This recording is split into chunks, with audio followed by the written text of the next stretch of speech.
Weber, Wicker. Comment réaliser une chape fluide en pose désolidarisée?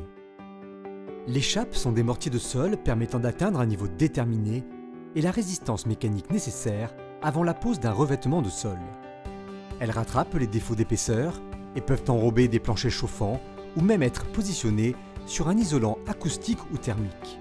Une chape fluide se différencie des chapes traditionnelles par sa fluidité qui permet une application rapide et facile, limitant la pénibilité tout en obtenant une bonne planéité.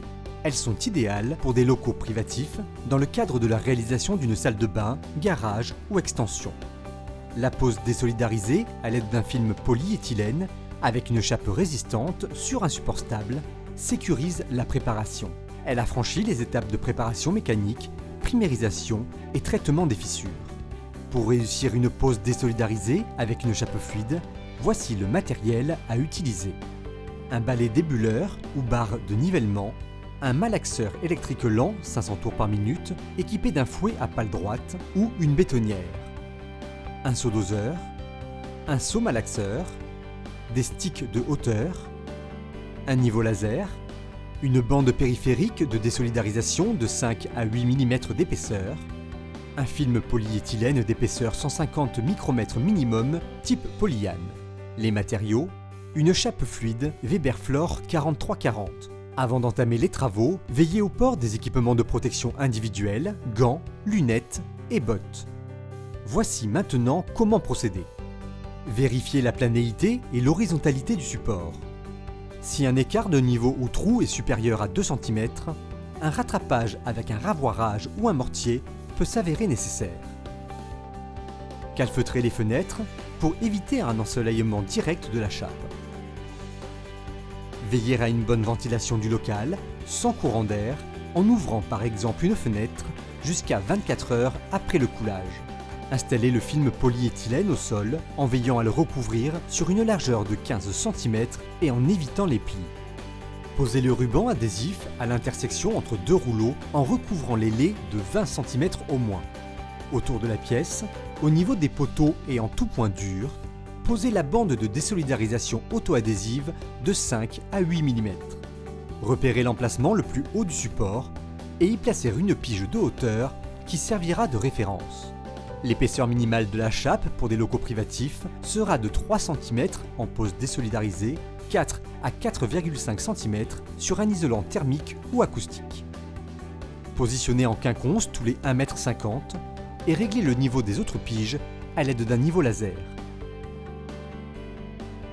Une bande d'arrêt de coulage ou des profilés pourront être posés au niveau des seuils de porte en veillant à une bonne étanchéité pour éviter le sciage de la chape. Prélevez le volume d'eau se conformant aux instructions du fabricant à l'aide d'un seau doseur. Versez l'eau dans le seau malaxeur ou la bétonnière, puis la poudre. Mélangez la chape et l'eau à l'aide d'une bétonnière ou d'un malaxeur électrique lent 500 tours par minute pendant au moins 1 à 2 minutes pour obtenir une pâte fluide et homogène. Laissez reposer 2 minutes pour permettre à la chape de débuler et mélanger à nouveau quelques secondes. Versez le mélange au sol en partant du point le plus éloigné de la sortie. Après avoir coulé 20 mètres carrés environ, égalisez la chape au niveau souhaité et débulez le produit à l'aide d'une barre de nivellement ou d'un balai débuleur. Croisez la passe. Le temps ouvert de travail de la chape est d'environ 3 heures. Laissez sécher la chape au moins 2 à 3 jours. La chape sera sciée dès que praticable au niveau des passages de porte ou d'angles saillants, notamment si la surface dépasse 60 m². Utilisez un rail de guidage afin d'effectuer un sciage droit et net sur les 2/3 d'épaisseur de la chape. Prolonger avec une meuleuse et un disque au droit des murs.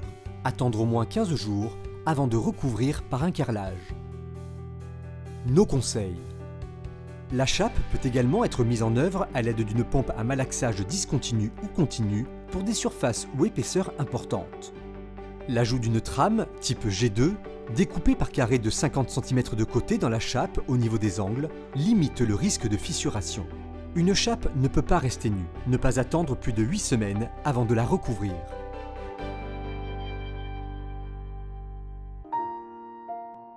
Weber, We Care.